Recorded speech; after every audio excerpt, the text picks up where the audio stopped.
Greetings to you, brothers and sisters, once again across the world. I'm once again delighted to bring the message of God. We have been discussing series of things with regard to connected things in the book of Genesis. Like I said previously, any scribe, as Jesus mentioned very clearly in Matthew 13, soon after he articulated and presented the seven parables, connected the kingdom of God to the disciples. He asked them, do you understand these things? And when disciples bit confusingly thought, yes, he said, any scribe, referring to any man of God, any servant of God, any messenger of God, has to be a household. That means he has a responsibility, God-given responsibility, and he is accountable. And then he said, in his scribe, the householder, who will be able to bring forth things of the old, things of the new, out of his treasure. The word of God is absolutely a treasure.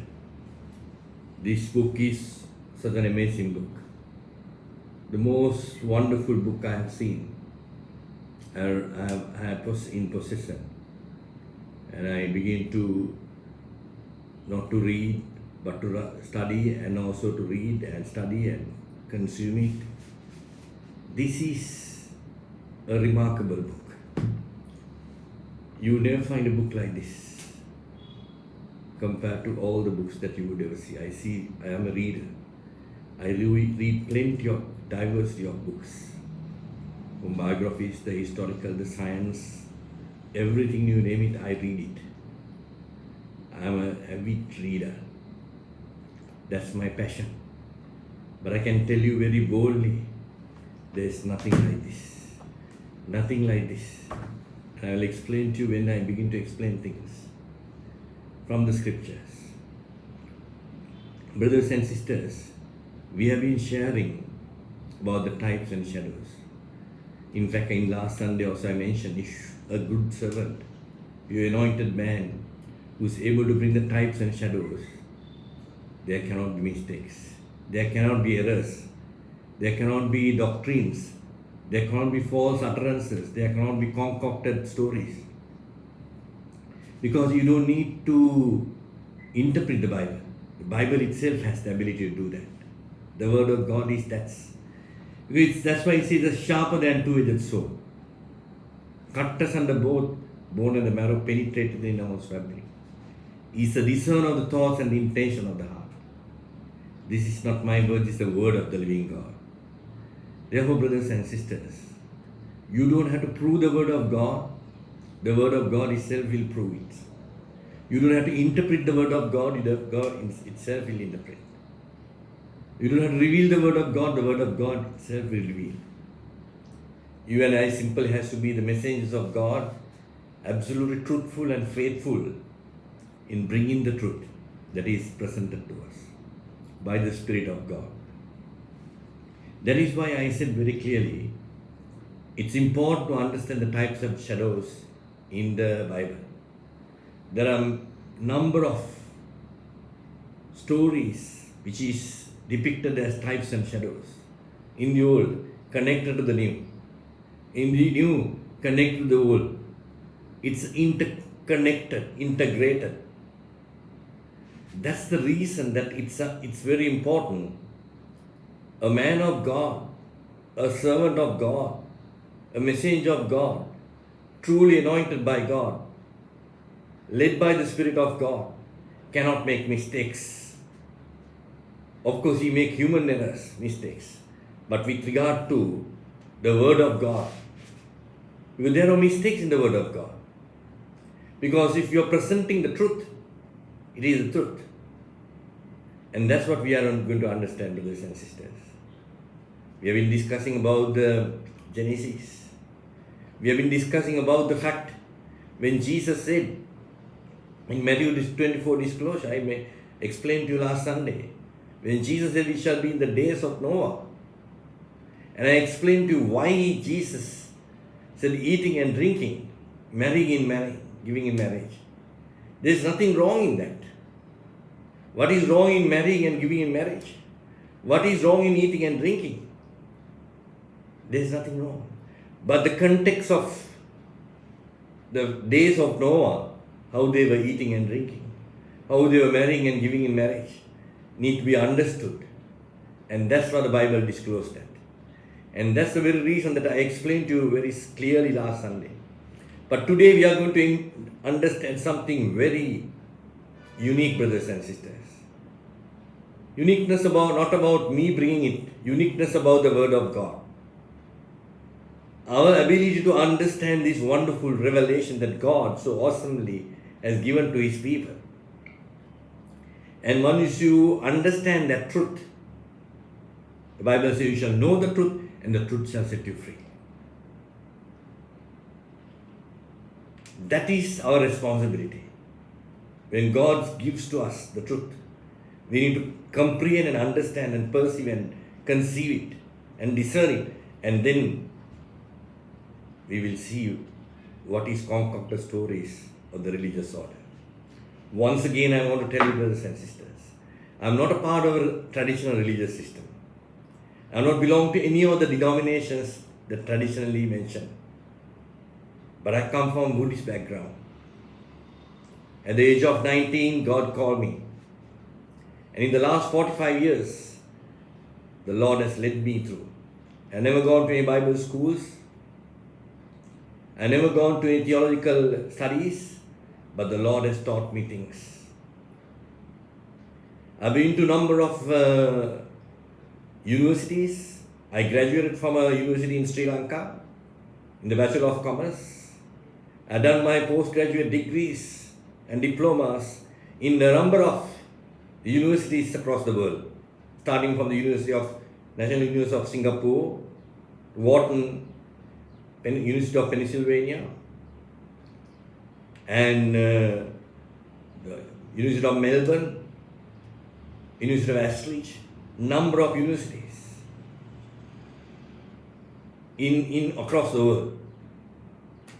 I've traveled around the world. I've been to most of the countries in the whole world, except North Korea. I've been to all the Asian countries and the Africa, Europe and USA several times over again. Not to preach the gospel, because I'm professionally a banker. I'm professionally investment banker. I'm professionally a commercial banker. I'm an impact investor. I'm a social entrepreneur.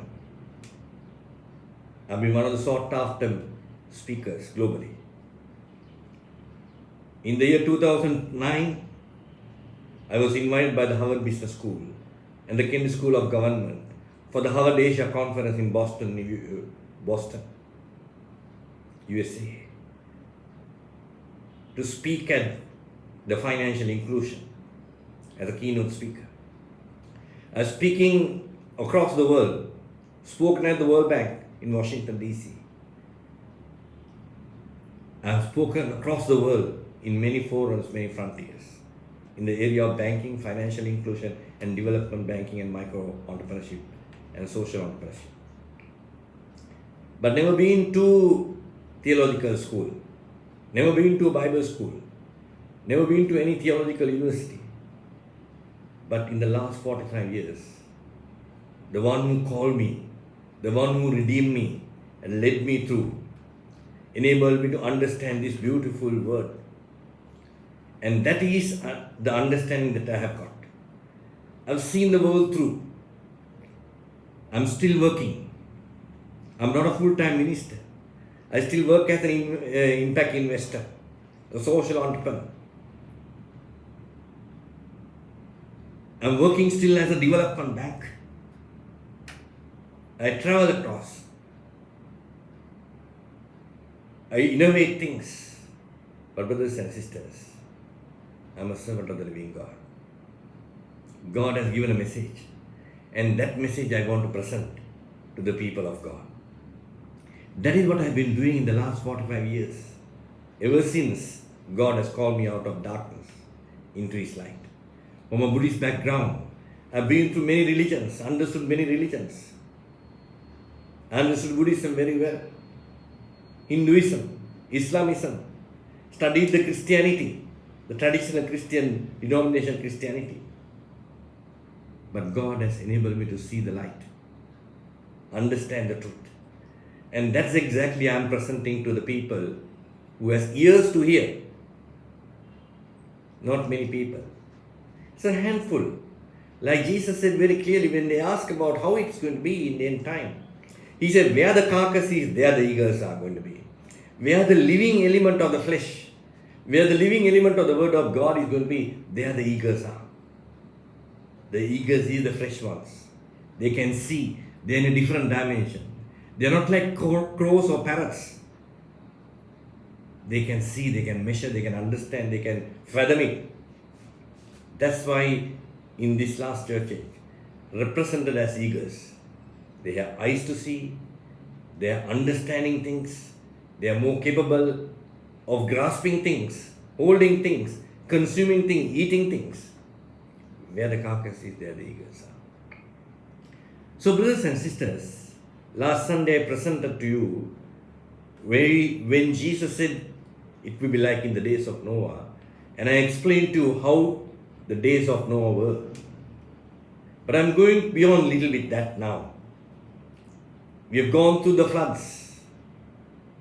The floods have gone. We have explained to you how the floods came. What is the cause of it? Before the floods. Now, brothers and sisters, today I'm going to present to you in the topic of, in the New World Order, Noah repeating the history. In the New World Order, Noah repeating the history. Like I presented to you last Sunday, what happened in the world order previously, the old world order. Why God has to bring that destruction.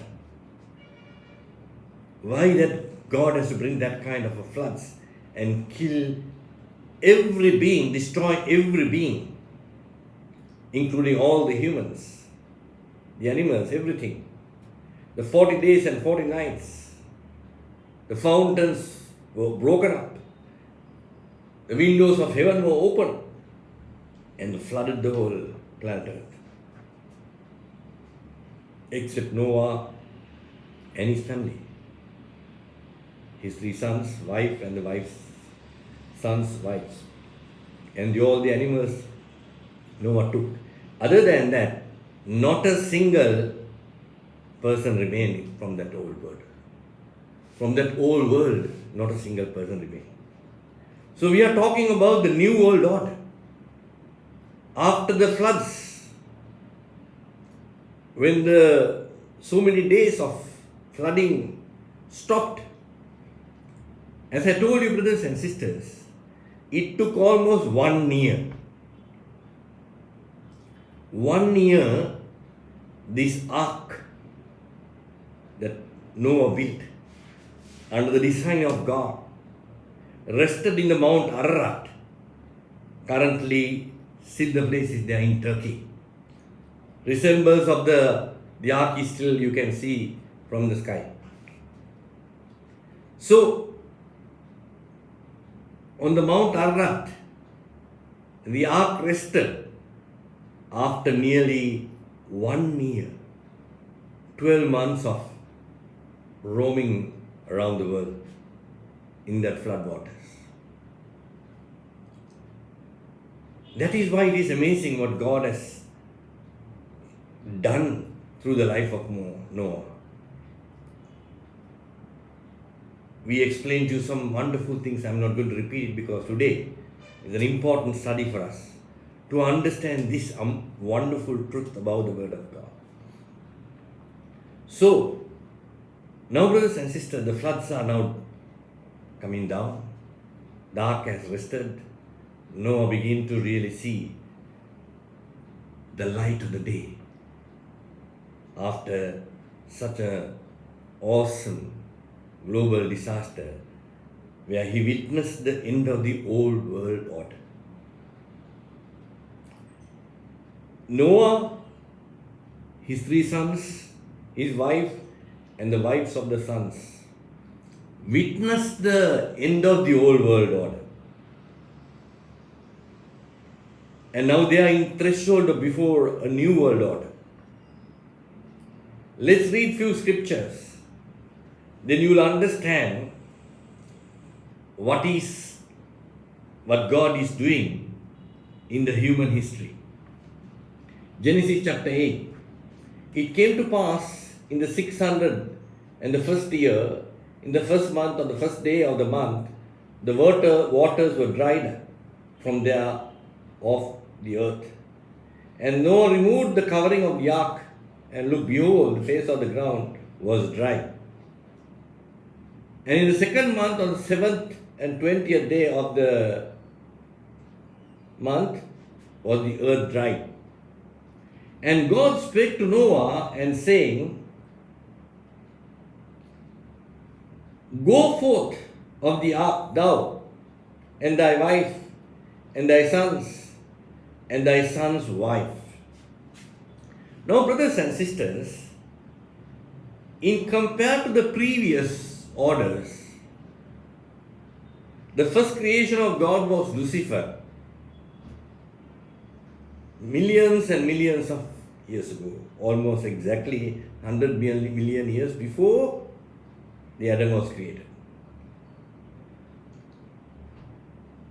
And the Lucifer ruled, and Lucifer was called by God the son of morning, the son of beginning.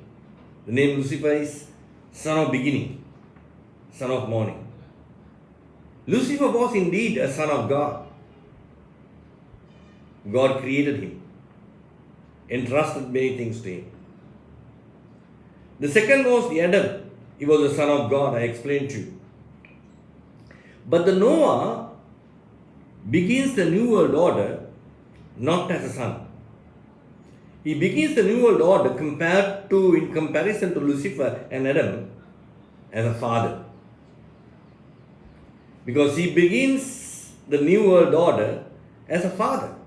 Because he has 3 sons, his wife is there, his husband, and then he has 3 wives or 3 sons. He has a family already. It's indeed a very unique thing in compared to the Lucifer and Adam, whom they started as sons, whereas Noah is starting as a father. In other words, Noah has the responsibility to demonstrate the very character of God. Because God is the father of everything. And the Noah has the opportunity to demonstrate the characteristic of God and demonstrate the fatherly qualities to his sons as well as his family. And that's why it's unique in Noah. Family is already there. The 3 sons are there. The daughter-in-laws are there. The animals are there. So he is not only a father, he is a governor, ruler, representing the living God, the originator, the creator, the mighty Father. So he already starts with authority. He begins with authority. He begins with responsibility. He begins with accountability. He begins with responsibility, accountability, and that accountability as a father. He represents God as the father to his sons, to the father, daughter-in-law. He represents God as husband to his wife, though they are Canaanite women. But brothers and sisters, we see this very clearly, that when God told him very clearly here, in Genesis chapter 8 verse 16, he told Noah, 15 and 16, and God spake unto Noah. He didn't speak to anybody else. He never spoke to his sons. He never spoke to anybody else. God spoke to Noah. Because Noah is the last of the Sethites. And being the last of the Sethites, that he is already embedded the governing rules given to the sons of God. As I told you, brothers and sisters, Adam is the son of God. And he was already exposed to the divine laws. And such divine laws only practiced by every descendant of Adam from Seth. and up to Enoch who walked with God, God revealed His covenant to Adam and the rest of the descendants. Up to Noah. So Noah was exposed to the God's covenants. In other words, governing laws. And therefore, brothers and sisters, when He destroyed the whole world, when Noah was left, and the new world order begins, Noah as a father, Noah as a husband, Noah as the head of the family, Noah with authority, Noah with accountability, Noah with responsibility.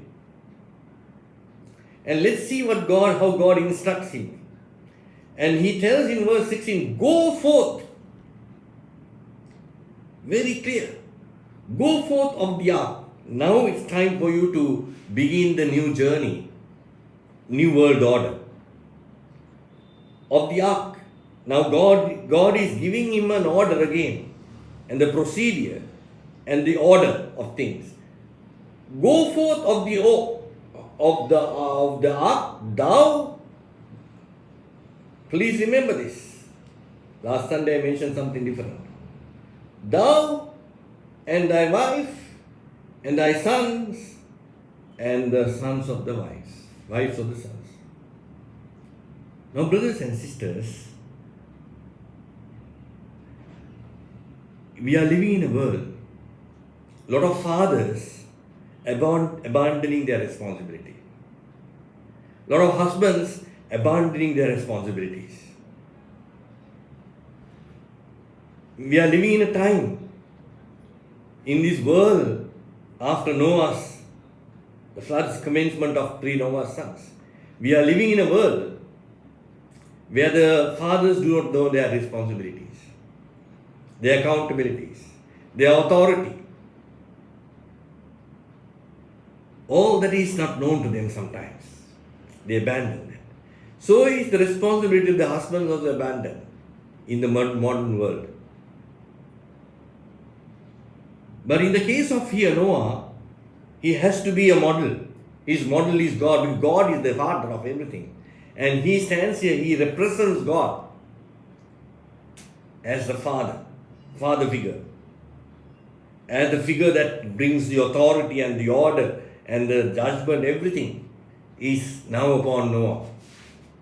And that's why, brothers and sisters, when God instructs him, He says here something very unique here.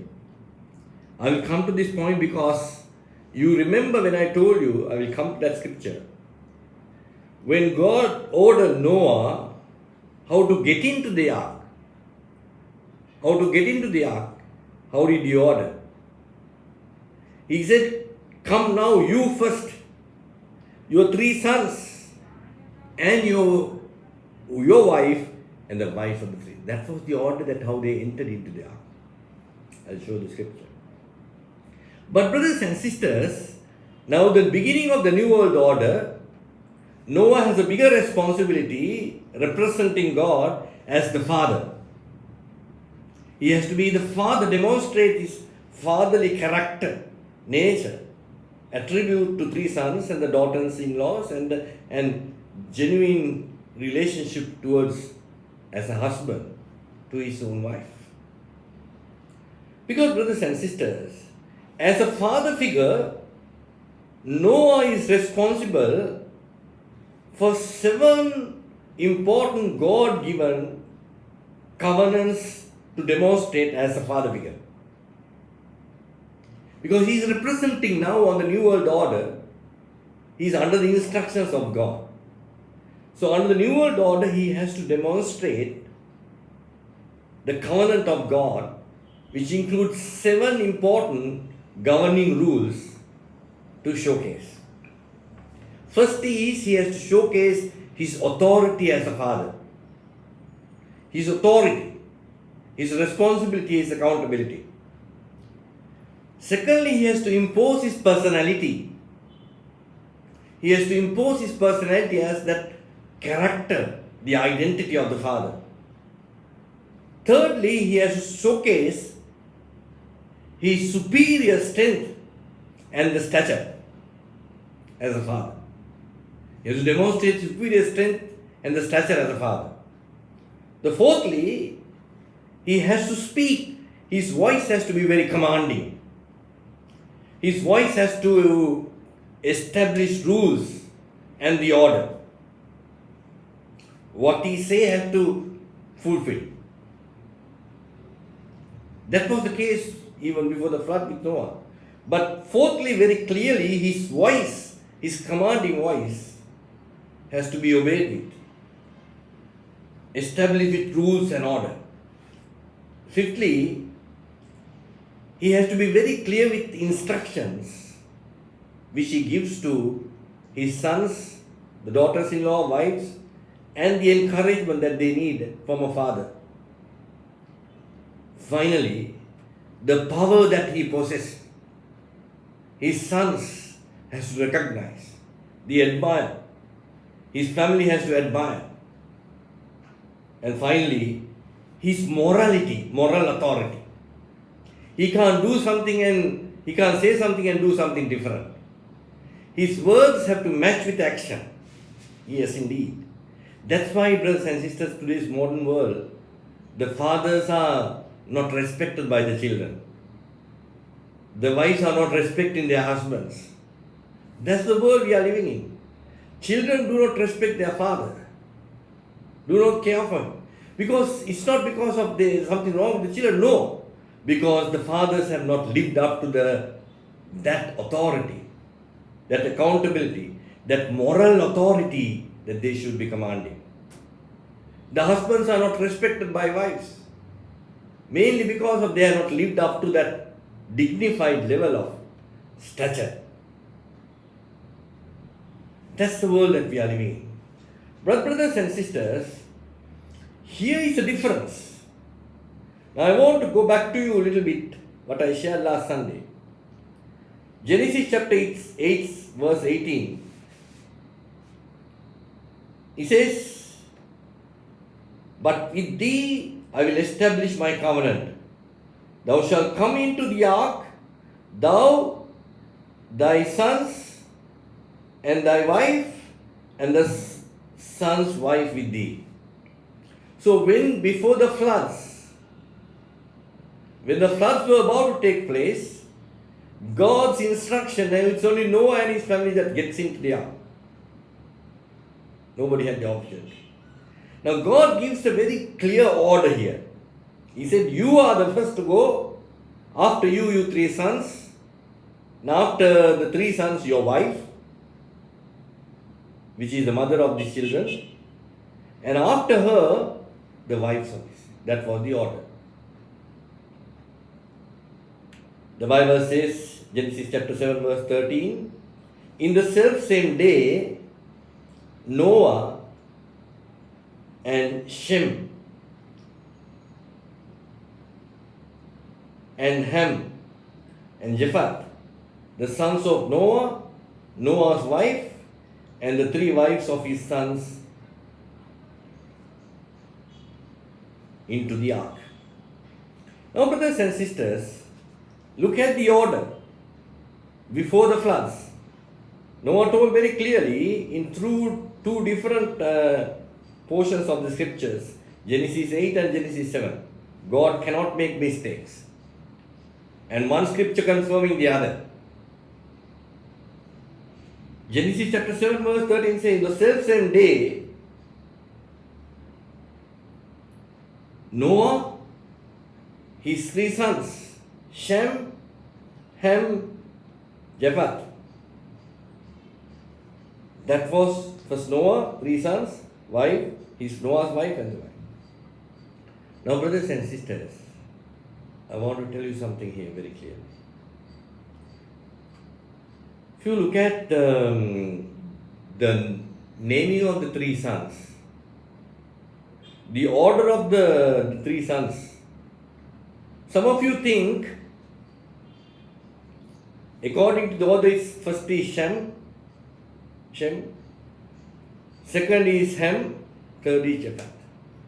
Now one will wonder, thinking Shem is the eldest, the middle is Ham, and the youngest is Japheth. That's what you think. But that's not the case. That's not the case, brothers and sisters. Remember, Noah had the sons before the floods. When Noah was almost significant years past, he had 3 sons. Noah was a genuine man of God. Only Noah found grace. He was 100% obedient to God in every aspect. He was fearing God, following God, walking with God, Bible says. He was walking with God. He was perfect in his walk. And naturally his sons have seen how their father, a man of God, has come under the grace of God. He obedient to God. When the ark was being built, probably 3 sons assisted the father. And the stature of the father, he maintained that authority, the imposing personality, the superior stature and strength, the commanding voice. Otherwise, he won't be able to build an ark in such a fashion. The instruction and encouragement he gives to his family, not only family, all the people who are assisting him. And the power and the fear that the people have, the children had about him. Now, brothers and sisters, when Noah named the sons, those names are very important. Now, Shem means name.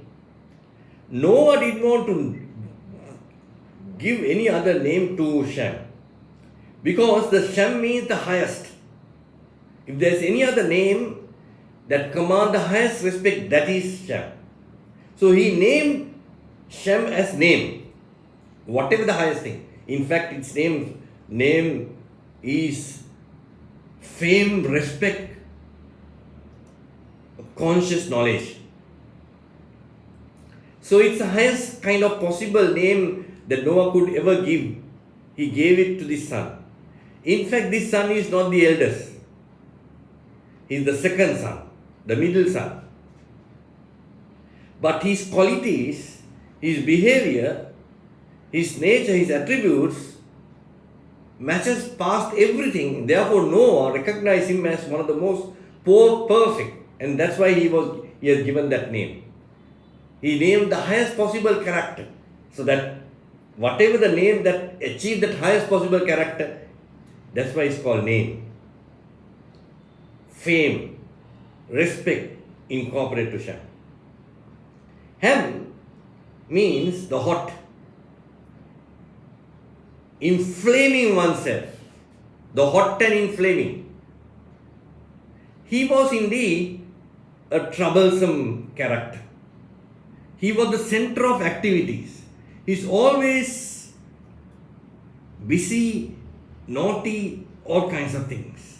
And therefore there has to be continuous watching over him has to be there. And that is why he became the central part. And that's why he is. But do you know that he is not the second even? He is the youngest. The scripture will reveal that and showcase to you. He is the youngest of the Noah's sons. But he is most trickiest, the craftiest, most crooked of the sons of Noah. Japheth means the expansion, open. But he is not like Shem.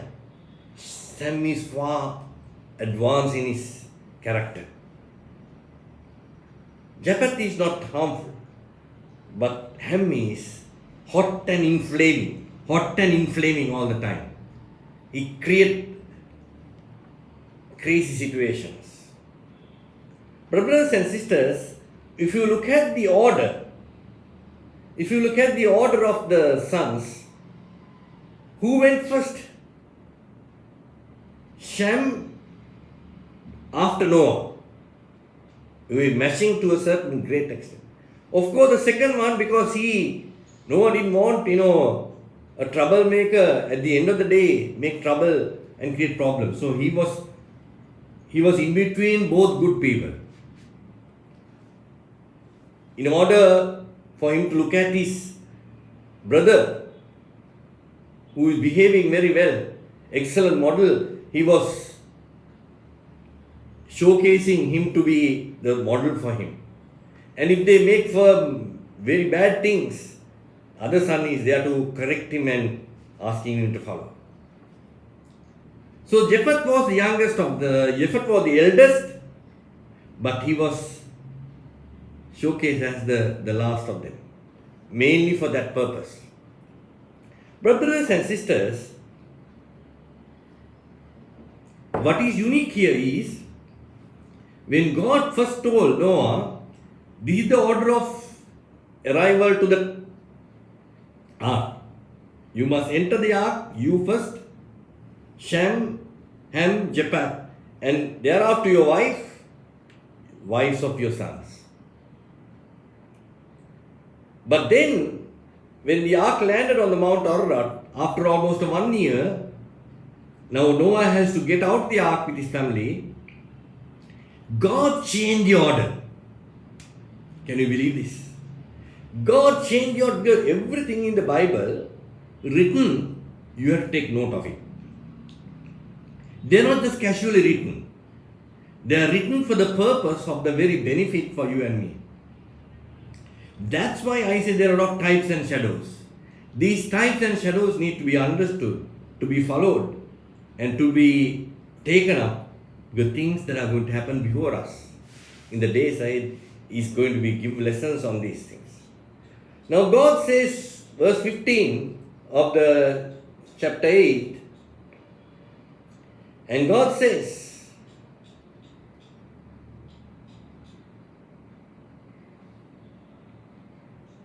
very clearly, go forth of the ark, go forth of the ark, thou first to go. Second, your wife, not the sons, not Shem, Ham and Japheth. Your wife is second.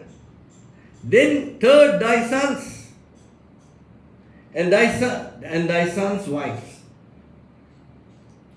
Can you believe this?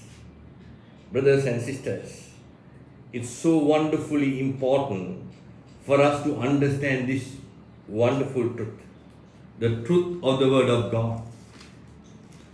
How the Word of God presenting itself to us, brothers and sisters.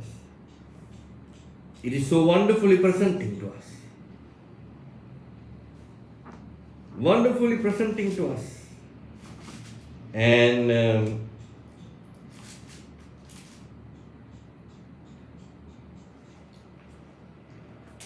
it says here,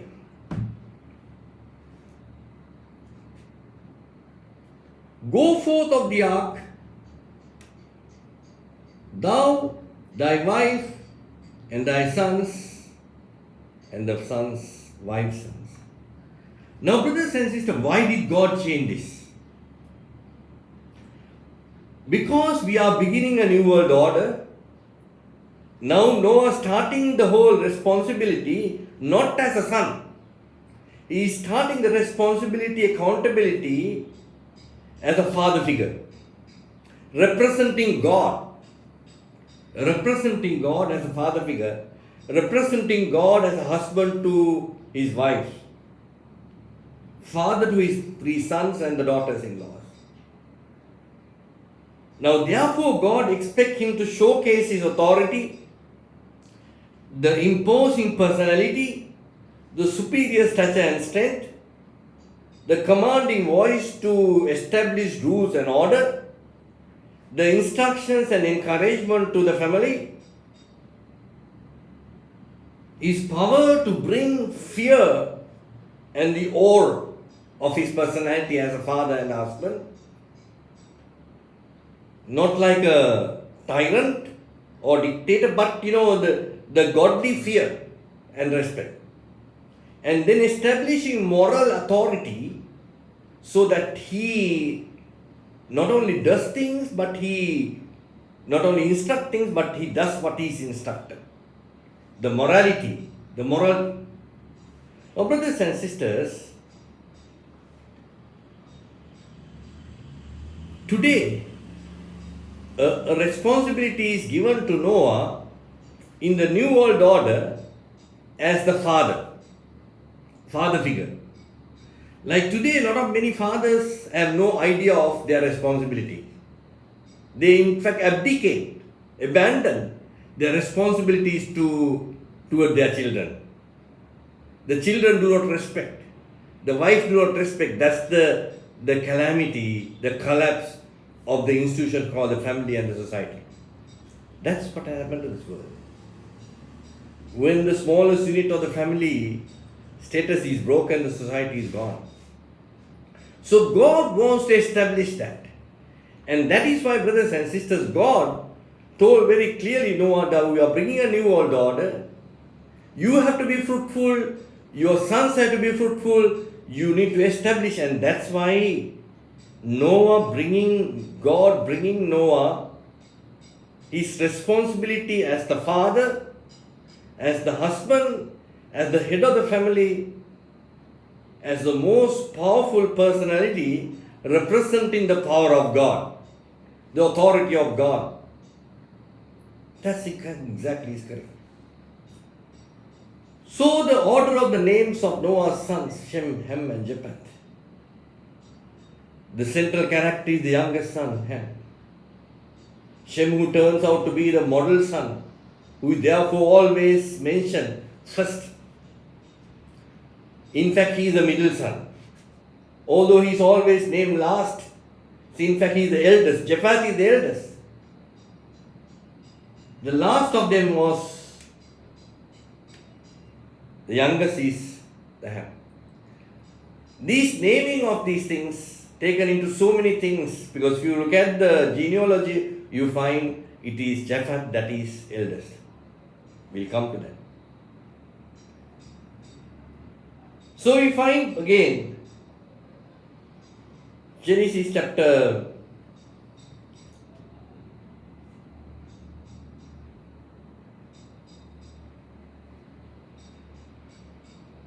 8, verse 17 and 18.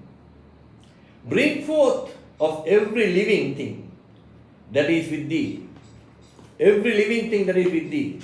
Just want to refer the scripture properly for a moment.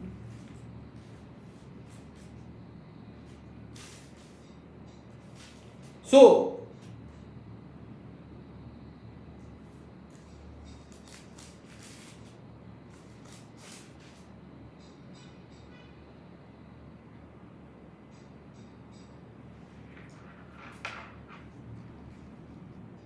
Genesis chapter 17.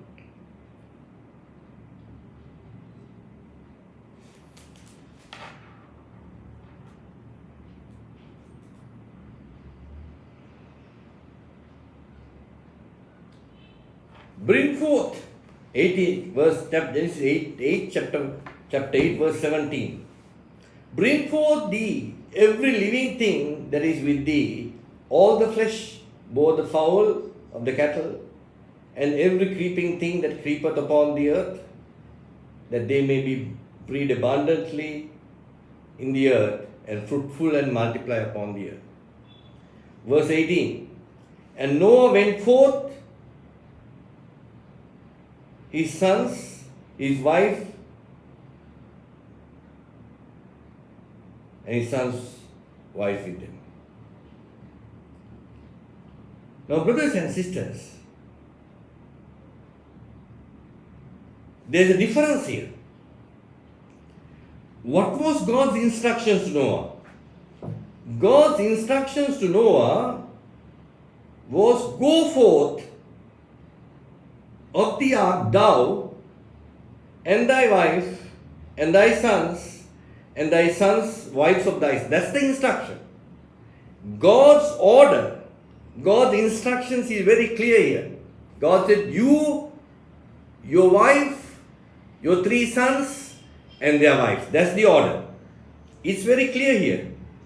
But you know, brothers and sisters, how did Noah go? Verse 18 of chapter Genesis 8 verse 18 says, Noah went forth, his sons, his wife, and the wife's son. What happened? Noah disobeyed God. Can you believe? Noah changed God's order And he adopted the traditionally what before the flood, see how he went into the ark. Because Noah, God told Noah, now it's a new world order. There's a responsibility for you now. But very clear, brothers and sisters. God's instructions are very clear and firm. But Noah, instead of listening to God's instructions, that deviates God's order and change it. How did it go? The Bible says Noah went first. Then he took his sons. Then his wife and the wife's sons. Can you believe this? The blunder Noah made. Noah deviated from the plan of God. Noah deviated from the responsibility God gave to him. Noah deviated from the accountability God gave to him. Because God wanted him to be a father figure representing God. Noah wanted him to be a husband representing God and to be the model for the family in every aspect. Not only imposing authority, imposing his personality, instituting authority, stature and the strength.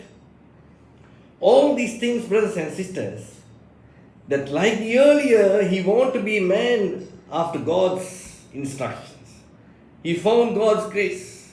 He walked with God. But here, Noah disobeyed God.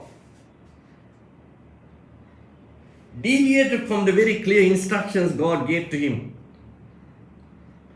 Instead of when God told Noah, go forth you, your wife, the 3 sons, because when God said, go forth you, at that moment God imposing his fatherly responsibility from God to him. Accountability to him. You are my man. You are my representative. You are representing my authority, my all that. My order, my rulership. And then says your wife, bringing the aspect of that his responsibility towards the wife as husband, to be fruitful, as the head of the family. As the head of the family. But brothers and sisters, he adopted the tradition.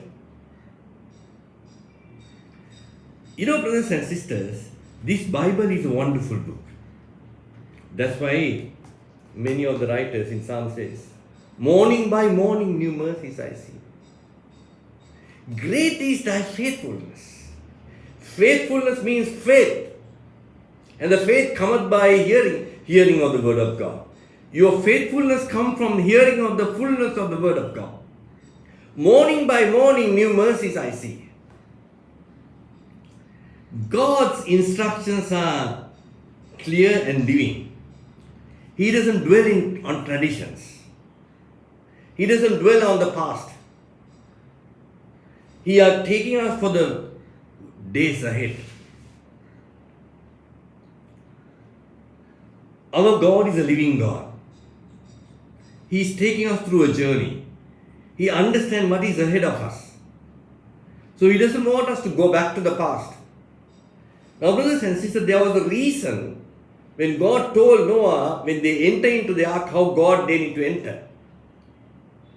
There was a reason behind, because they are entering into the ark of God's covenant with God's rules. And those rules have to be led by the people that anointing with God, Noah and the 3 sons. But brothers and sisters, when the new order begins, God wants Noah to be a husband, Noah to be a father, the head of the family, and Noah deviates from that. I want you to make a note. This is the beginning of Noah in the New World Order, beginning of repeating the history. You know, brothers and sisters, history is always past. What has happened in the past? You don't live in the past. You go ahead because there's a future ahead. There's days ahead. You live by God's direction. And that's where you can be led for the future. But when Noah went back to the old order, he went back to the practices of the old things. And when you deviate from God's word, that is what happened to the traditional churches. They have no new revelation. They have no understanding. That is why when Jesus said, "Go therefore baptize in the name of the Father, the name of the Son, name of the Holy Spirit," the singular. And what are they doing? All the traditional Christians, they are repeating the titles. They are baptizing people in the name of the Father, Son, and the Holy Ghost. They are repeating the title. Titles have no power. Power is in the name. That's why Jesus, all power in heaven and earth is given unto me. All power.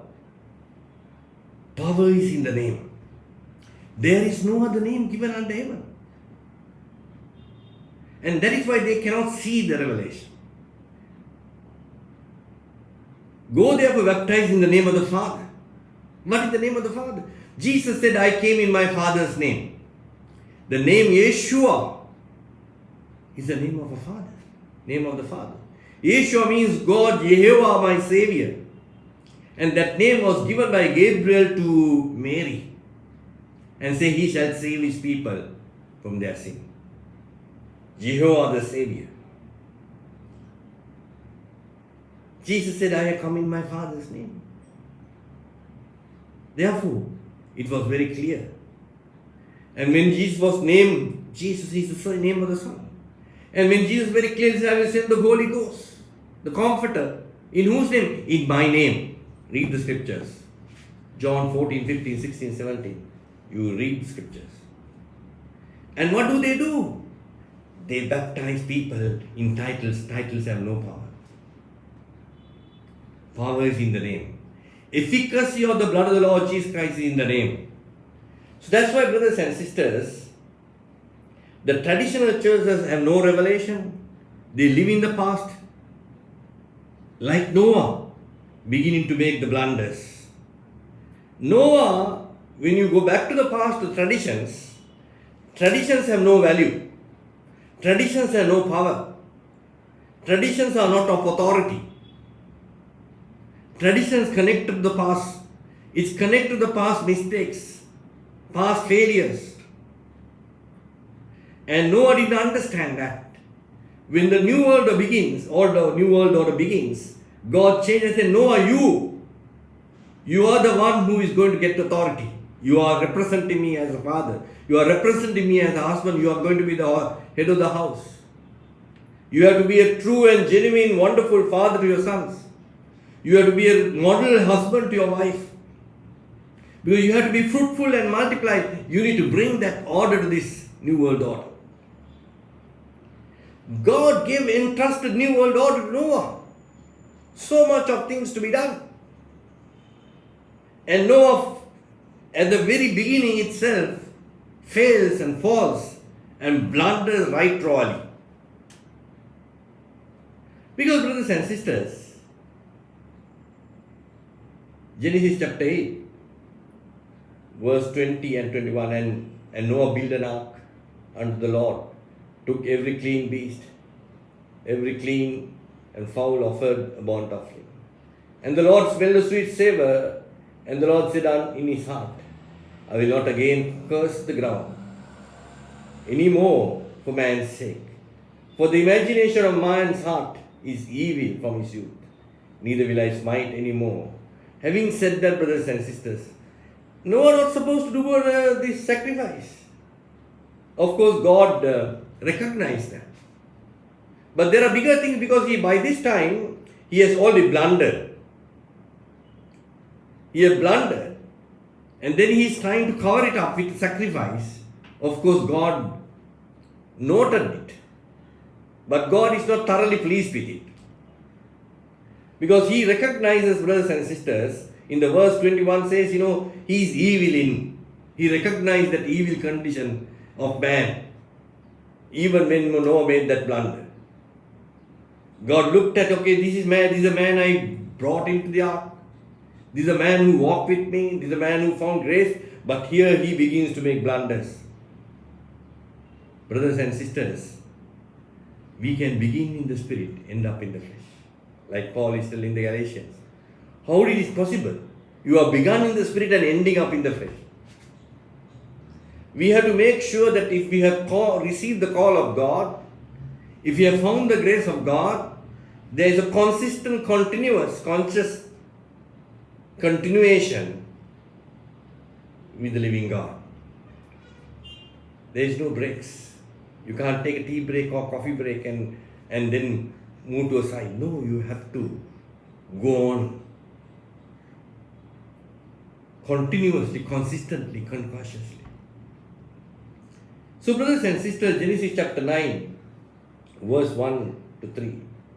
And God blessed Noah and his sons and said unto them, be fruitful and multiply, and replenish the earth. And the fear of you and dread of you shall be upon every beast of the earth, upon every fowl of the air, upon all that moveth upon the earth, upon every fish, every moving thing that liveth shall be meat, and even the green herb I have given you. Now, brothers and sisters, God said Noah also to be fruitful. And Noah was 600 years when the floods came.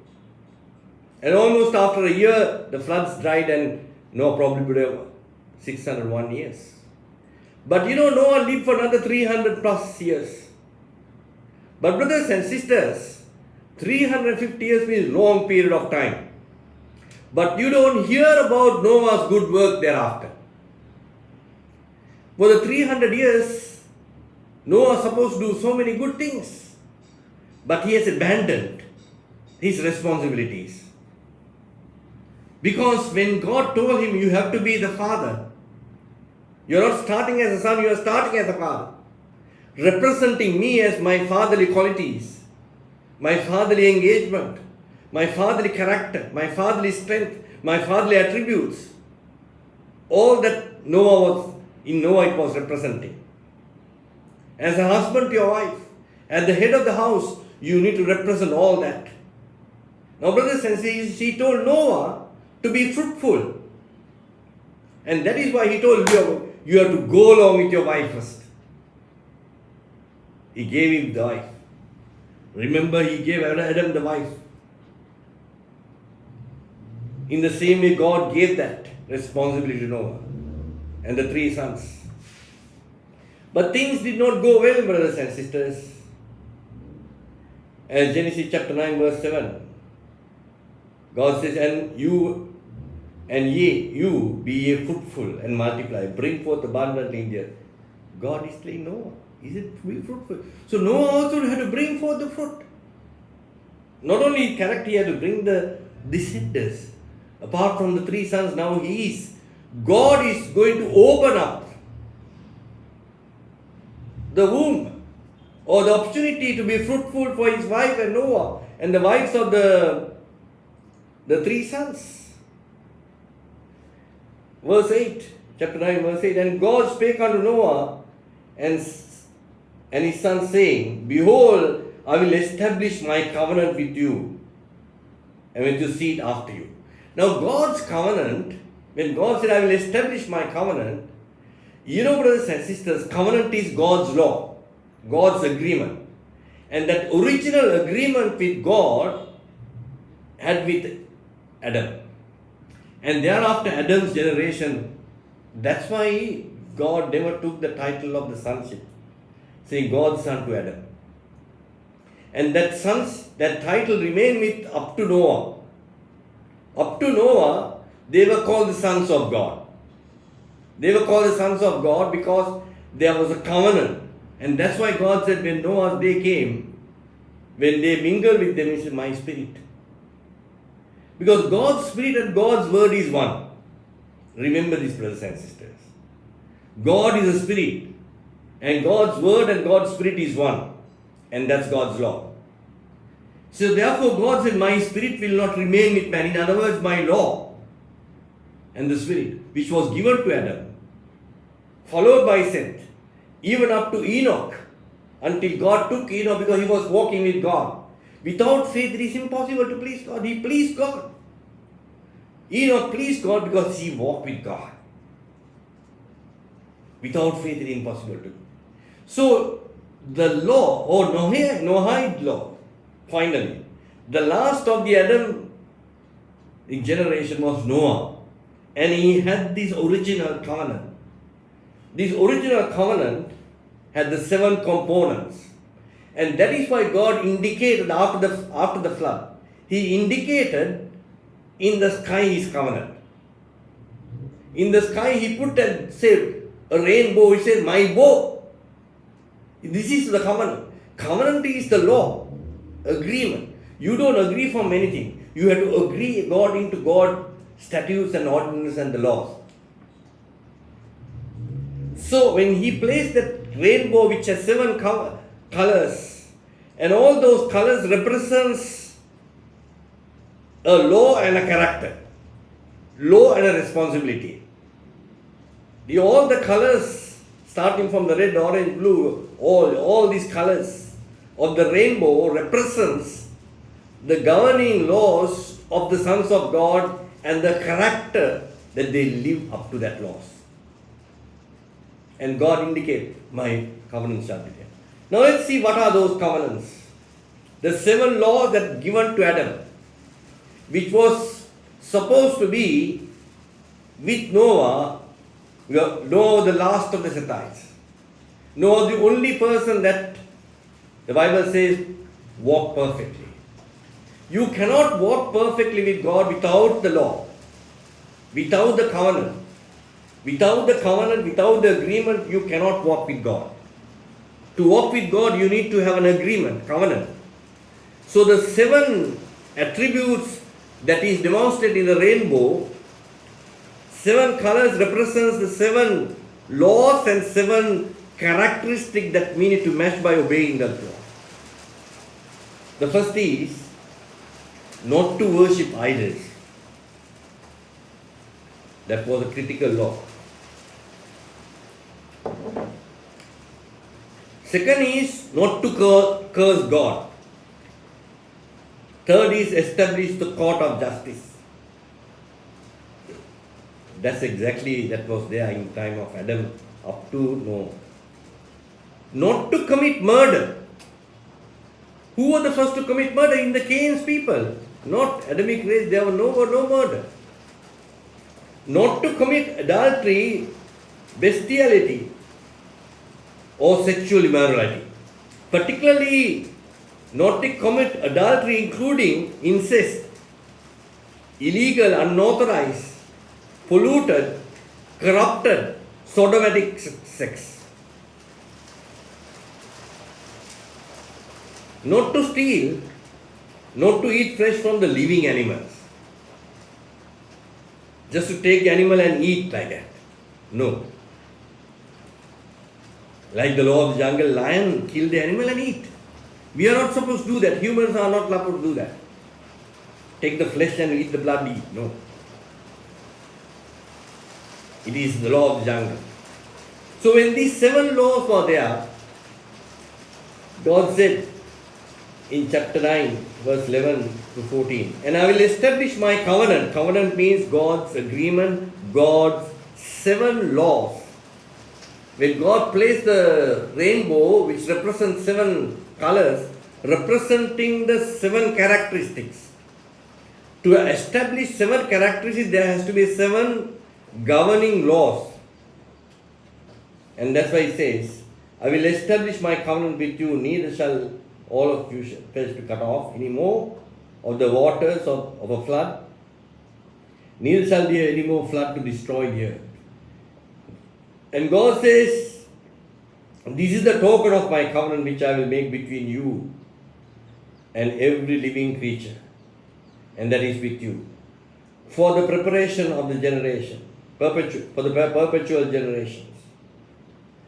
I will do set my bow in the cloud. It shall be a token of a covenant between me and you and the earth. And it shall come to pass, I will bring the cloud over the earth and the bow shall be seen in the cloud. There are 7 colors in the rainbow. The color always represents the character. With the red, the green, the blue, orange, violet, all those colors represent character. The character is built by a law, an agreement. That's why it is called covenant. Now, brothers and sisters, when you really see this, God told that my covenant is the most important thing. And Noah, as the father figure of the New World Order, as the head of the new family, has to make sure that the God's covenant is established, followed, and the character is demonstrated as a result of that. Not only through Noah, the 3 sons, the entire family of. Now, Genesis chapter 9, verse 18 and 19. And the sons of Noah went forth of the ark were Shem, Ham, and Japheth. Ham is the father of Canaan. Now, Ham was mentioned in this chapter verse 2 times. Look at this verse 18. Noah's sons of Noah went forth of the ark, Shem, Ham, Japheth, and Ham is the father of Canaan. Repeatedly mentioned that. These are the 3 sons of them, the whole earth was populated. Now, you and I are also one of the descendants of one of the sons. I don't know, it might be now a mixture of all 3, because through Shem, the Abrahamic genealogy comes. Through Japheth, the Greeks and the Europeans. Ham, Egyptians, Middle Eastern, Asian, and all these things have now got mixed up. Genesis 9 verse 20, 25 onwards. And Noah began to be a husbandman, and he planted a vineyard. Now, brothers and sisters, now can you see that in the family supposed to be the model family for the New World Order, the God's pure standards are getting diluted. Noah was supposed to be the father, the representing God's character, God's nature, God's attribute as the fatherly character. God is the father. God is the father. Neither Lucifer nor Adam started as a father. Noah was given that privilege. But in this privilege that God gave to Noah, Noah began to really mess up things in grand, right royal style. First, when God's instructions were not followed, these are the way the family in the New World Order should begin to commence. Your responsibility as a father, as a husband, and that's why God changed the departure from the ark. You, your wife, the sons, and the son's wife. To recognizing Noah's authority as a father, as a lawgiver, as the authority, as a responsibility and accountability, and to build a family, be the head of the family. Now, brothers and sisters, Genesis 9 verse 20 gives a totally different picture to us now. Instead of Noah demonstrating his responsibility as the father, as the head of the house, and the Bible says Noah began to be an husbandman and planted a vineyard. That's not his responsibility. He moved into a total different area. Like today, brothers and sisters, many people doesn't understand the calling of God. The calling of God is understood by a different way. And that's why Noah didn't understand the revelation. He lost it. Who is this? Here is a man who walked up with God. Here is a man in the midst of all these perverse conditions that prevail in the world, followed God, found grace of God, obeyed God and built the ark and entered into the ark proper way. Once you take wrong step, brothers and sisters, everything go on the wrong way. Your decision determines your destiny. Once you move away from the direction of God, you are begin to take things to your own hand. You lose the connections. You lose the authority. You lose the law and the order. You lose the direction of God. That's what the Bible says. They are led by the Spirit. They are the sons of God. When you lose God's direction, Noah lost it. And then he began to do things of his own passion. Noah began to be a husbandman and planted a vineyard, and he drank of wine and he was drunk. Brothers and sisters, here is a man of God. Here is a servant of God. Here is a person who is supposed to be the father who begins the new world order, who is supposed to be the father of that nation, the husband, and the head of the family, moved to a total different profession which he is not supposed to, not articulated by God, do something which he finds pleasure for himself, and he drank wine and he was drunkard. That is why, brothers and sisters, the Galatians 3:3 says, Paul, to Galatians, why foolish Galatians, you started in the spirit and end up in the flesh. That's what happened to Noah. He started in the spirit. He was absolutely obedient. He was the last of the Hittites. He had the Noahic law, the Adamic law, 7 rules of the law. The covenant was with him. He had the covenant. Covenant was with him. God said, my covenant is with you. You have demonstrated the character based on that covenant. It's with you. When he had the covenant, brothers and sisters, he do something different. Like these traditional Christians, they are planting things for their own benefit.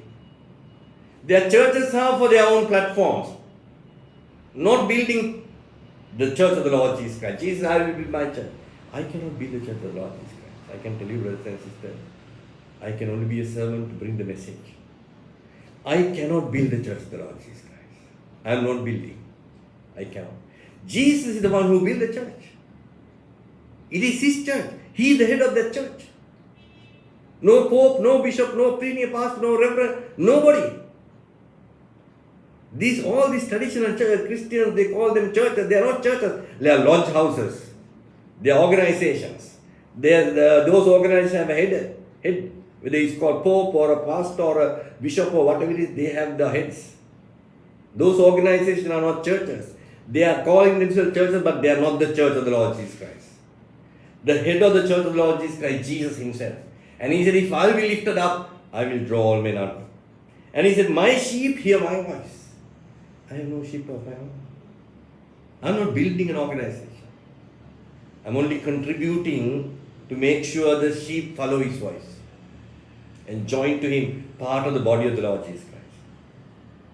So, brothers and sisters, Noah began in the spirit, ending up in the flesh, like many people, and was uncovered in his tent. Ham, the father of Canaan, saw the nakedness of his father and told his 2 brethren without. Now, what happened here?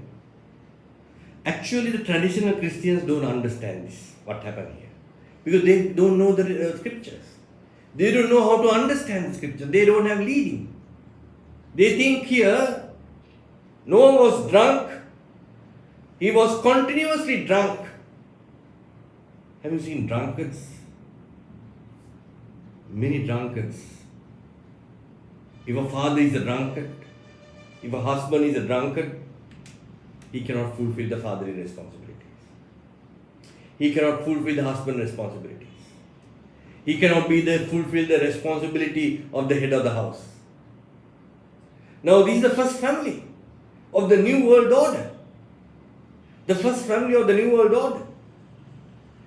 The main person representing God as a father, drunkard, drink wine continuously, get himself drunk, failed to fulfill the father responsibilities, failed to fulfill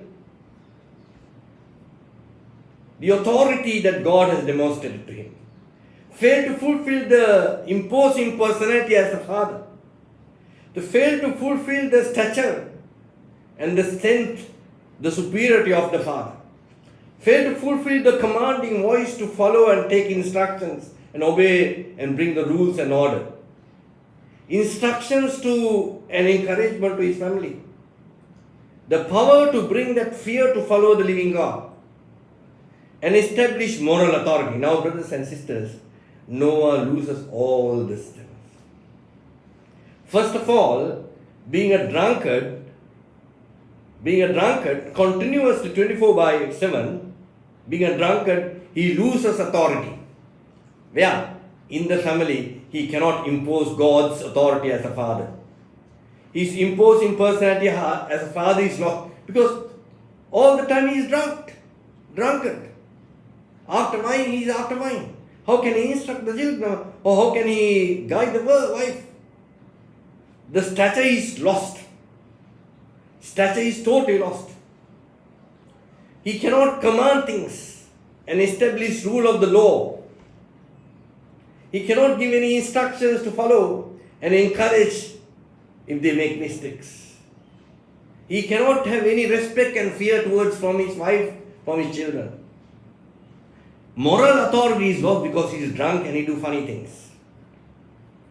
Like today, brothers and sisters, many so-called husbands, many so-called fathers, not only they are drunk with this liquor, they are drunk with so many things, drunk with power, drunk with pleasure, drunk with so many things, and as a result of that they lose the authority as a father, as the head of the house, and the respect that they can earn from their children and their wives is lost because they are like that. Now, brothers and sisters, when this happens, that's what happened to Noah. He is totally loses himself, the status that God gave to him, which he earned, the privilege to enter into the ark. He lost here. The verse is yet to come, brothers and sisters. He is now not respected as a father by his children. Shem, Ham, and Japheth. Of course, Shem is different, Japheth is different, but he loses the control and the respect. He loses the respect from his wife. How can he respect? And also the obligations. As a father, he has to give some obligations. He has to instruct his family, guide them, correct them. And he has to fulfill the needs of his wife. When he is drunk, he cannot do it. He is drunkard all the time. The moral obligations. Then what happens, brothers and sisters? He was uncovered where? In his tent. Now, when the scripture is speaking like that, there's so much of mysteries inside you. And you don't have to give interpretations of your own to read what is the tent, what is the thing. Bible itself speaks. Therefore, I'm not giving my own interpretation or not giving my own revelation, but I'm bringing the word of God and showing it to you what it means. What is the nakedness means? What is Noah's nakedness? What is the uncovering of his nakedness? What is his tent? All that we need to understand. I don't need to reveal this. Scripture himself will reveal. And Ham, the father of Canaan. Again mentions father of Canaan. And the father of Canaan saw the nakedness of his father and told. Not only he saw, he told. What does it mean? Telling them to the sons. This, everything there is purpose. And the Shem Japheth took garment, laid upon their shoulder and went backward and covered the nakedness of their father, and their face were backward and showed on the nakedness of their father. Noah awake from his mind and knew the youngest son. The youngest. Now here comes the youngest. Who is youngest? Not Japheth, Ham. Youngest son, Dan. to him. And he said, "Cursed be the king." He never cursed him. Whom did he curse? He cursed his grandson. Grandson. A servant he shall be. Now, brothers and sisters, when a man of God, under the grace of God, failure, three things would be visible. When a man of God, I'm repeating, when a man of God who was under the grace of God, who experienced God's guidance, direction, and leading, when he began to fail, he failed in three areas where Bible very clearly identified. First, iniquity. Because when God has chosen you, when you walk with God, you find God's grace, when you walk with God, you are equal with God. You walk with God. Enoch walked with God. He pleased God's heart. He and God is in common union. Communion. You and God are in the same platform, walking. You are a son of God. You are equal. You come to that level. You are come to the stature, image, and the likeness. You are equal. You are not trying to be like God, but you are equal. Iniquity means the tempered identity. Your identity has deformed now. As a result of that identity deformed, your character is also changed. You are no longer has a character of a divine attributes and nature. You are worse than human character and attributes. And that's why, brothers and sisters, it's so important here. The iniquity is your equal status is down. You are now down. Your character is, identity is deformed, not in conformity with God's level of expectations. It has deformed, not in conformity, equal level to God's. Your character is now no longer identifying with God's nature and attributes. You are deformed. The transgression, next is transgression. You transgress, not doing what God has designed. That's exactly God told Noah. This is the order. He transgressed. When he transgressed, brothers and sisters, finally end up in sin. What is sin? Falling short of God's expectation. He failed his responsibilities as the husband, as a father. When he drank all the time, he can't fulfill that. So what is the nakedness of the father? People think suddenly he saw Noah fully naked without any clothes. No. What is the nakedness of the father? Noah's nakedness. When the Bible says Ham saw the Noah's nakedness, in Noah's tent is where no authority, no control, have a privilege of his authority, his responsibility, his accountability as the head. Noah's tent means where he has authority. He is recognized as head. He is recognized as the ruler and the lawgiver and the personality that God's demonstrated. Where he can instruct, he can rule and have the complete control of the things. That's his tent. He is the household. He is the head of the house. So, brothers and sisters, let's begin to understand, because I don't want to give my own interpretation. I'll let the scripture speak to yourself. Because the Bible says, yesterday, today, forever, God's word is the same. It never changes. That's why Jesus said, read the scriptures, they talk about me. I have come to fulfill the law. I have come to fulfill the law, brothers and sisters, Jesus said. So, let's turn to Leviticus. That's where the law of God is. The covenant of God. The Leviticus, the law of God. Verse 4 to 8. And you shall do the judgment. Keep my judgment. Keep my ordinances to walk therein. I am the Lord your God. I am the Lord your God. I am the Lord your God. Do my judgments. Keep my ordinances. Walk therein. Ye shall therefore keep the statutes, my judgment, which if a man do, he shall live in them. I am the Lord. God connecting that man to him and the relationship. I am the Lord, that man who fulfills. Then he says, verse 6, none of you shall approach any that is near kin to him to uncover their nakedness. I am the Lord. None shall approach any one of you near kin means any of your close relations. Any of your close relations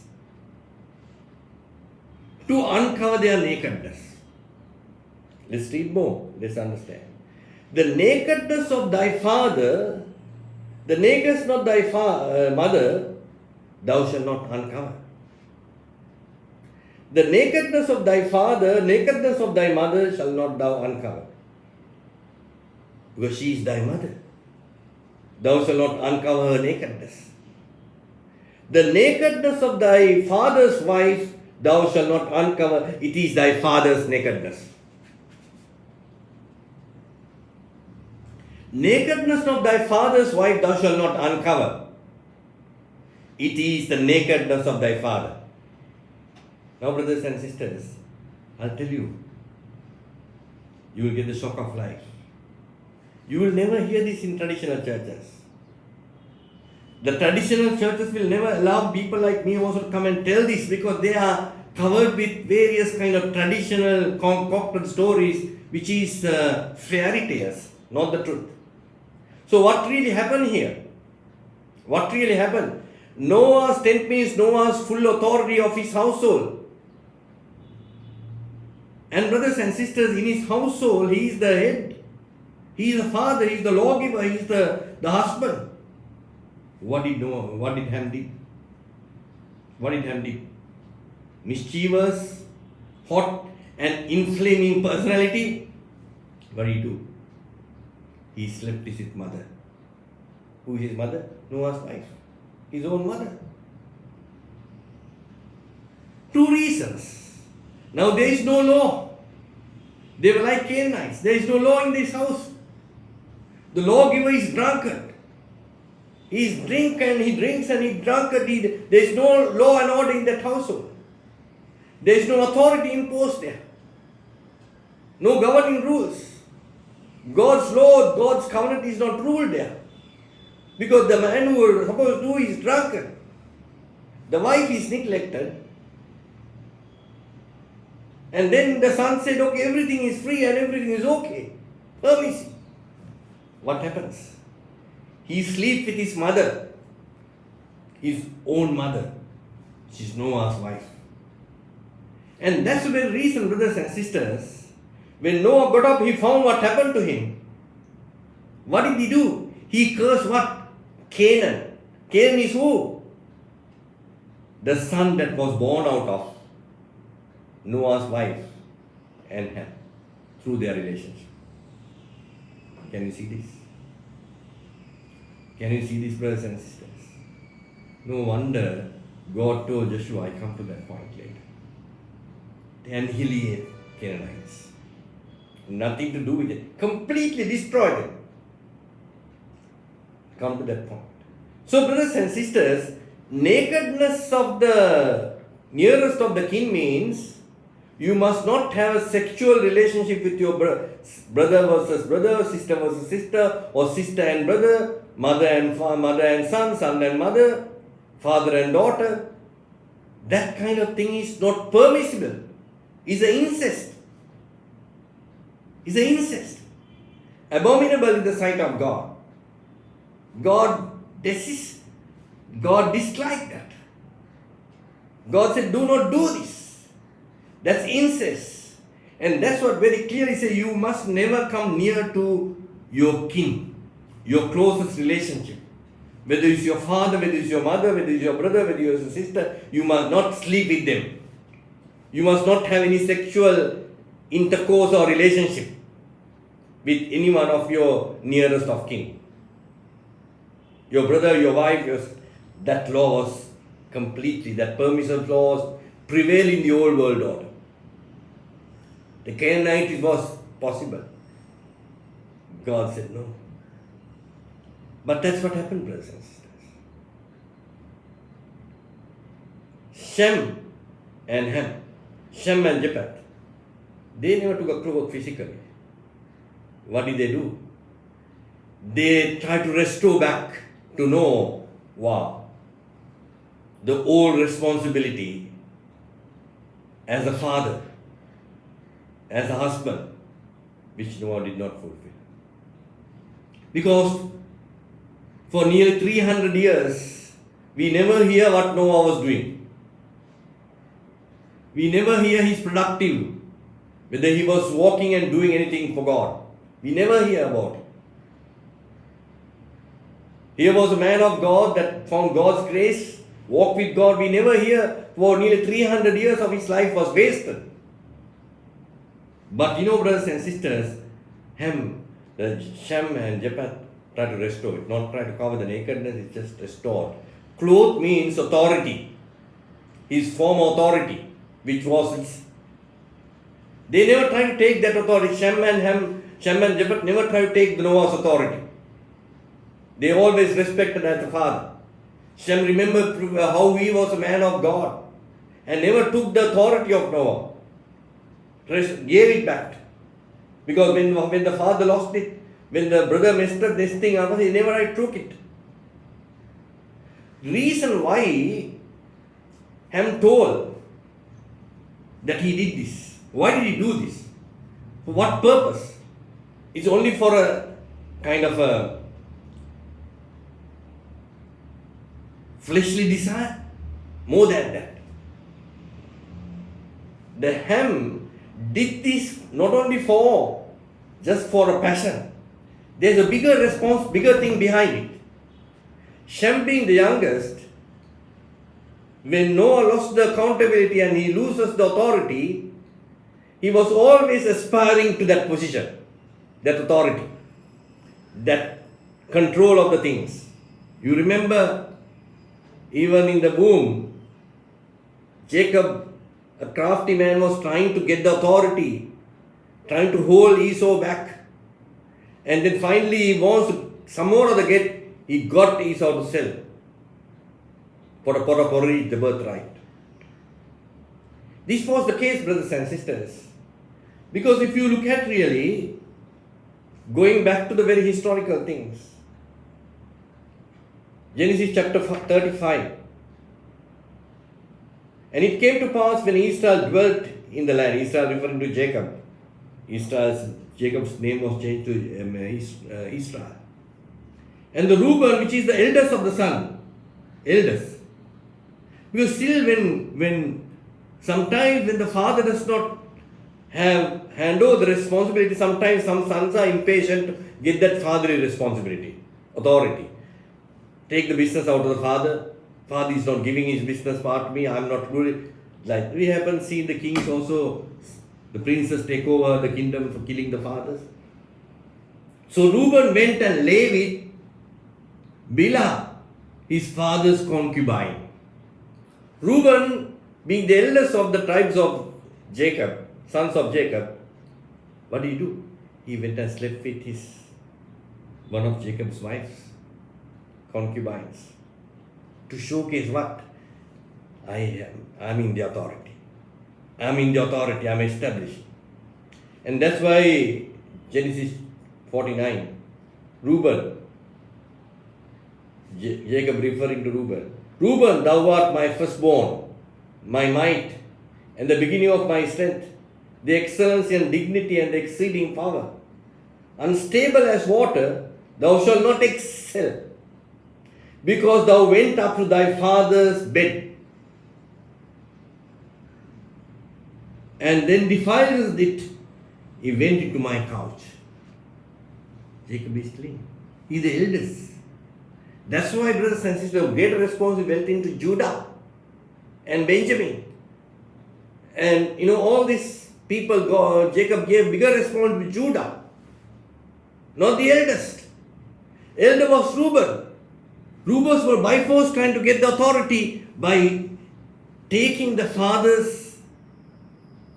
In other words, when you go into your father's bed, or the father's tent, the father's couch, you are establishing father's authority to showcase to others. Now I'm the head. I'm in control. Now that's why, brothers and sisters, in fact, 2 Samuel 16.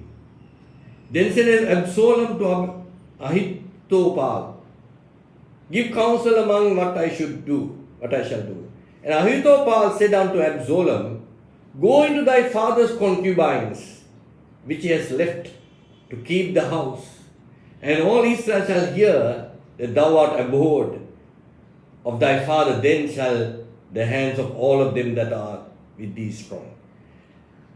When Absalom, the eldest son of David, was trying to dethrone David, in fact he dethroned him.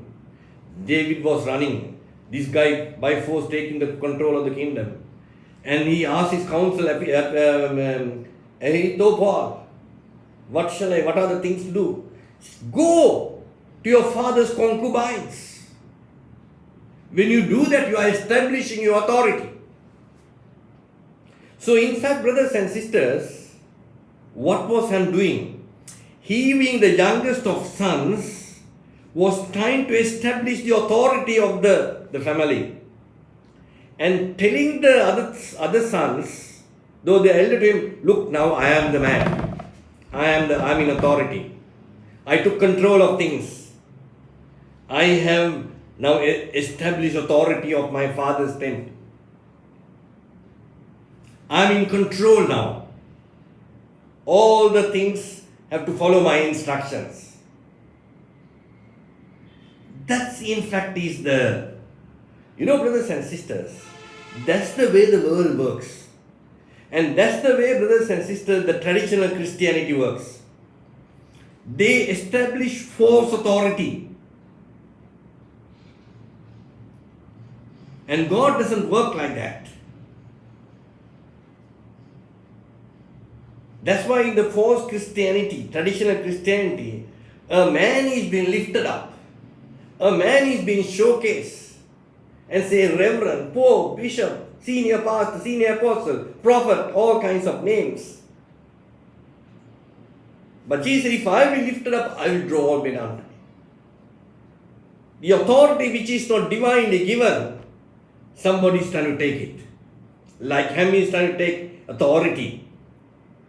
There are many false leaders, particularly religious leaders, particularly Christian leaders, trying to falsely take authority and establish some status in a call in the Christian household. No, there is nothing like that can happen.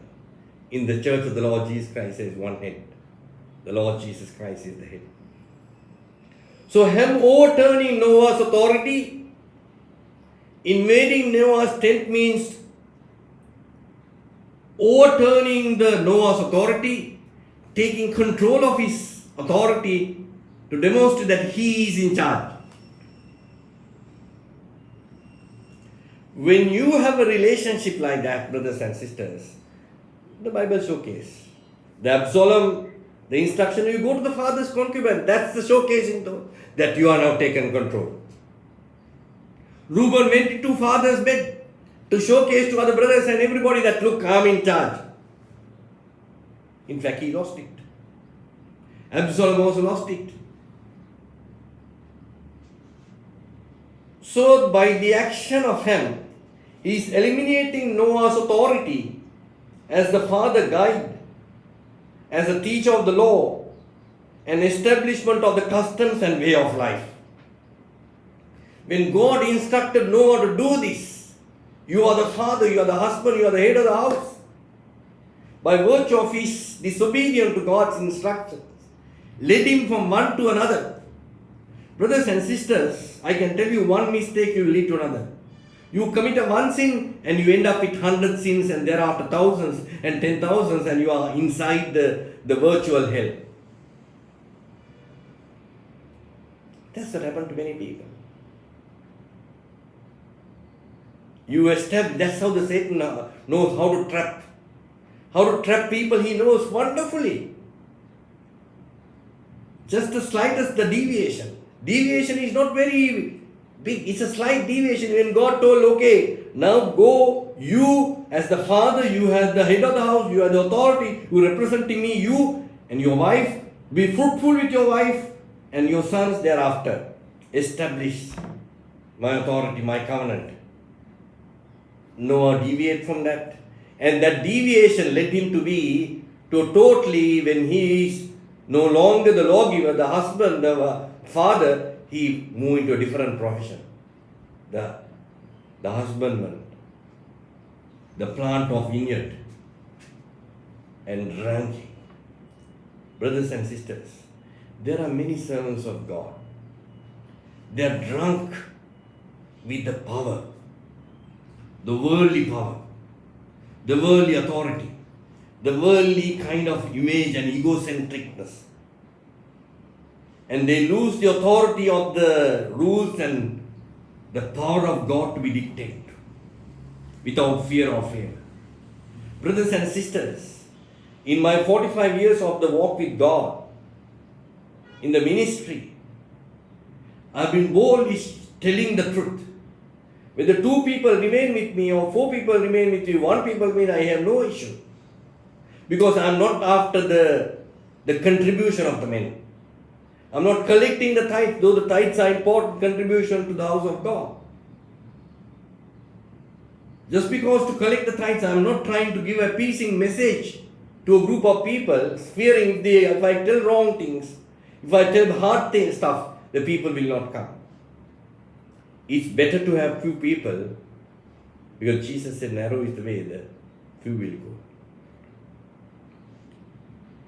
We are not here to give concocted, sugar-coated pills to appease people. We are here to tell the truth. It might hurt people. Stand for the truth. Proclaim the truth. Speak the truth. Brothers and sisters, it's so important, brothers and sisters.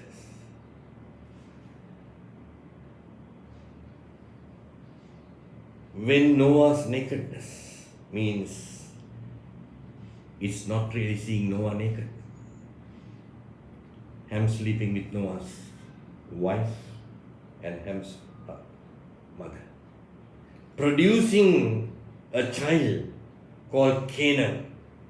And that child only Noah cursed. Noah cursed Canaan, not Ham.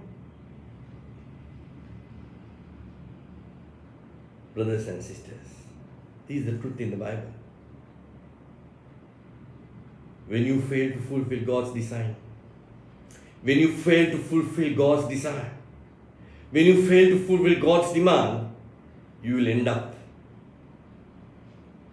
in the pit, in the hands of Satan, who will manipulate and control and move towards. You may be a man of God who has started things rightful way, but you are ending up in the flesh. Like Noah, who was a man after God's grace. He won God's grace. He walked with God. God was perfect, and that's why he had the privilege of entering into the ark in the midst of the perverse and the crooked world. But he lost it altogether. In these days that we are living, brothers and sisters, the bride of Christ cannot be like this. We can't start in the spirit and end up in the flesh. Because they that are led by the Spirit, they are the sons of God. And that's why, brothers and sisters, the uncovering nakedness, which was common practice among the Egypt today also. There are descendants of Canaan. God completely told Joshua to annihilate. Don't leave anything and destroy every one of the Canaanites when Israel went into land of Canaan. But few remaining are there still in the world. That's what the replications of these Canaanite spirits, flesh, in Egyptians, in Lebanese, in Syrians. And today, this practice of incest is still there.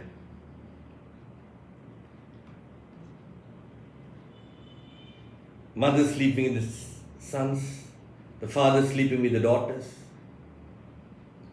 It's common practice.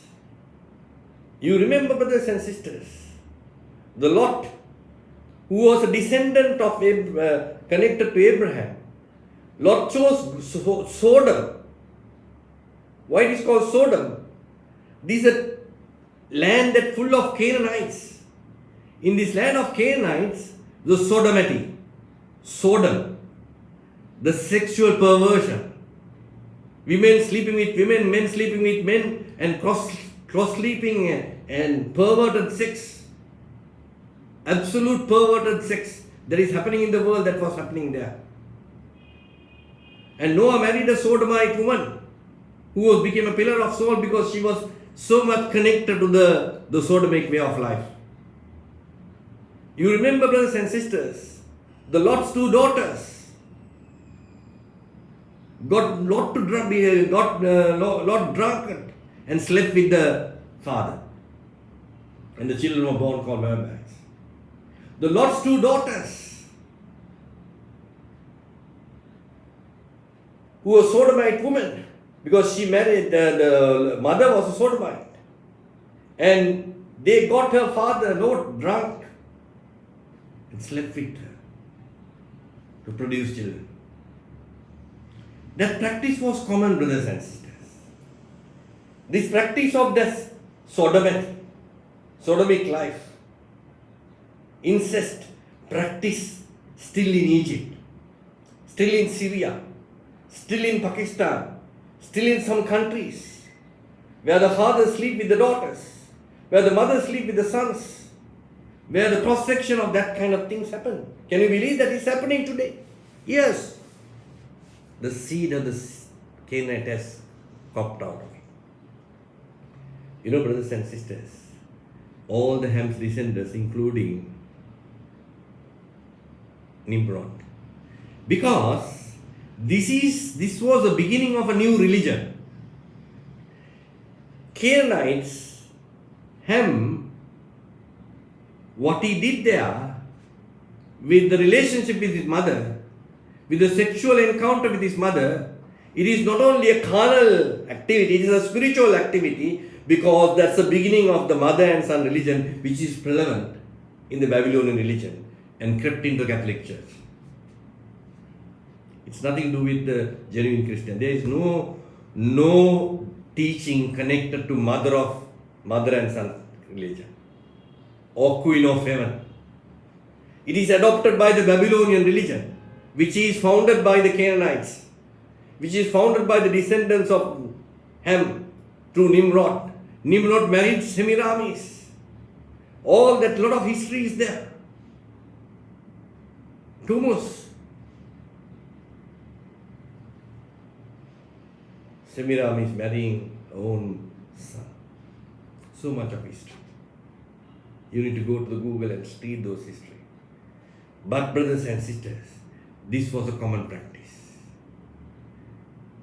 This corruption of the message of God has kept into the Christianity through Babylonian religion. That is why, brothers and sisters, in the time that we are living in, we need to be very conscious. Genesis chapter 9, verse 26 to 29. And he said, Noah said, "Blessed be the Lord God of," referring to the Lord God Yahweh, Lord God Yahweh of Shem. Why he blessed? He blessed Lord God of Shem.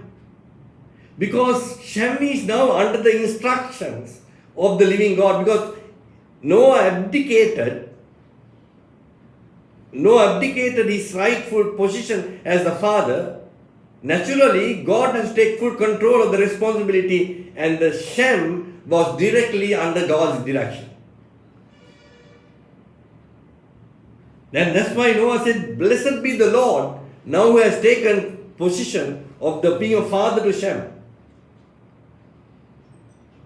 thanksgiving and praises to Yahweh, and he is acknowledging how the Yahweh guided Shem and good way and taught him to conduct himself with decency and all the virtues. Noah recognized when Shem and Japheth covered him after the bad incident happened.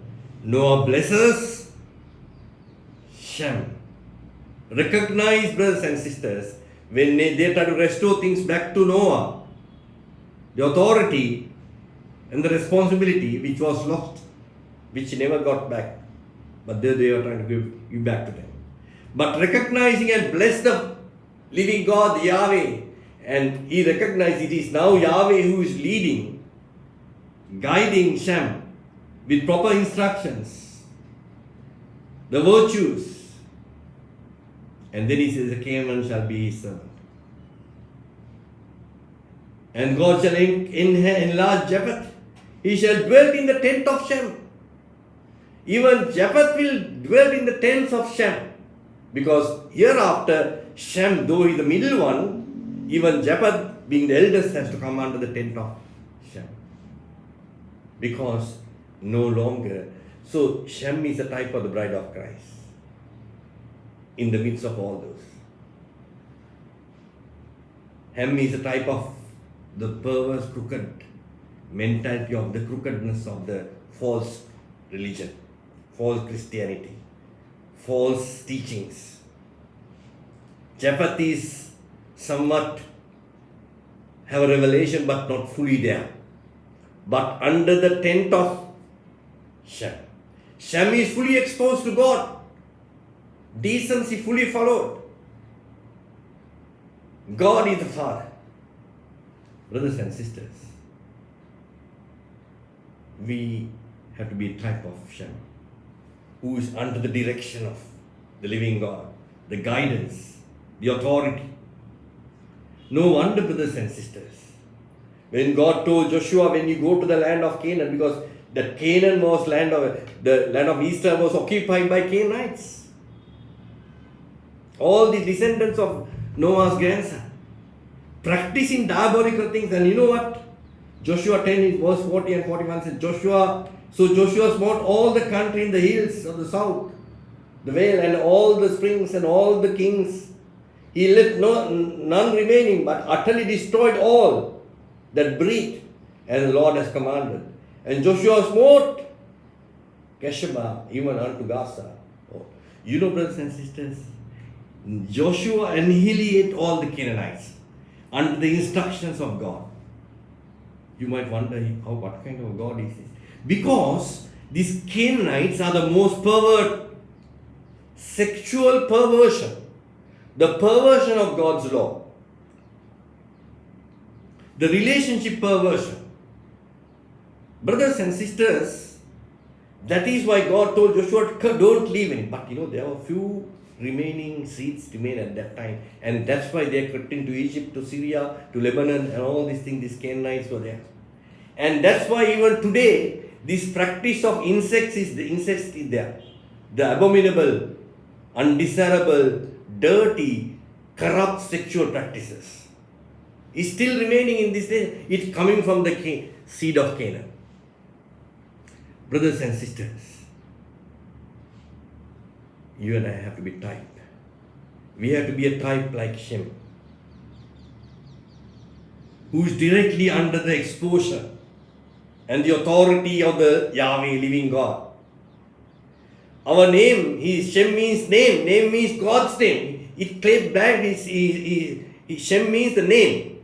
Name means, has to be given. And our name would be given by we bear the name of the Lord Jesus Christ, being the bride of Christ. Being the bride of Christ, you will bear the name. You will not bear any other name. The respect. Shem means the name. So, brothers and sisters, today many people identify themselves as Catholics, Anglican, Methodist, Baptist, Assemblies of God, 4 Square, 1 Square, 3 Square, King's Revival, all kinds of. But brothers and sisters, those are names man-made. It's not God made. Nothing to do with God. There is only one name that is given, the name of the Lord Jesus Christ. And the bride of the Lord Jesus Christ will bear nothing but the name of the Lord Jesus Christ. The bride of the Lord Jesus Christ will bear nothing but the mighty, mighty name of the Lord Jesus Christ. Therefore, brothers and sisters, in these times that we are living in, when there is perversion takes place, that is why Jesus says it's in the days of Noah. It's in the days of Noah. Now you can see very clearly, brothers and sisters, the perversion in the house of God, the perversion in the designs of God. God's authority is diluted. When God told Noah, this is the authority, he diluted it. The drunkenness of their egoistic character. Brothers and sisters, Shem is a type of a bride of Christ. Japheth is a type of a foolish virgins who would not be part of the bride of Christ. The Ham is type of a false church, which is called the harlot and the mother of harlot. God says, come out of her, my people. This false church, the false Christianity, represented as Babylon, the mother of harlots. The harlot mother and the daughters, you have to come out. Shem is a type of the bride of Christ. You and I have the privilege, brothers and sisters, understanding this truth. God has called us to liberty. God has called us to freedom, to establish His covenant, His law in us. That is why He said, I will put my law into your hearts, and in my law I will write in your mind, and I'll put your law into your mouth and made it fire. That's God's design, to follow God's covenant, God's law. And we are the type of that. We are type of Shem. Noah is gone. Ham is polluted. Japheth is in the tents of Shem. Brothers and sisters, the calling is upon God for every one of us. God's calling upon us as the true bride of Christ to learn from these things, to understand there cannot be deviation when God instructs you. When God said, go this way, you have to. You have to be led by the Spirit. They are led by the Spirit. They are the sons of God. Brothers and sisters, are you the son of God? Are you a son of God or a daughter of God? Led by the Spirit of God? True bride of Christ, always abiding in His word. Jesus said, if you abide in me, my words abide in you. My sheep hear my voice. My sheep hear my voice and they follow me. We are the bride of Christ. We are the chosen seed of God. We are a royal priesthood, a chosen generation, holy nation, chosen by God to bring forth the image and the likeness and the character and the nature and the attributes of the living God. Let's pray. Father, we are thankful to you immensely. These revelations doesn't come from anywhere. These things are hidden from the wise and the prudent, the so-called the leaders of the religions, including the Christian religion. These things are hidden from them, Father, but revealed unto the true and genuine children of the living God. And they are led by the Spirit. The Spirit searcheth deeper things and reveals them. We shall know the truth and the truth shall set you free. And thank you, Father, for this day. This message go deep into hundreds and thousands of people who will listen to it in the days ahead. I commit everyone to your care in Jesus' name. Amen. And God bless you all, brothers and sisters.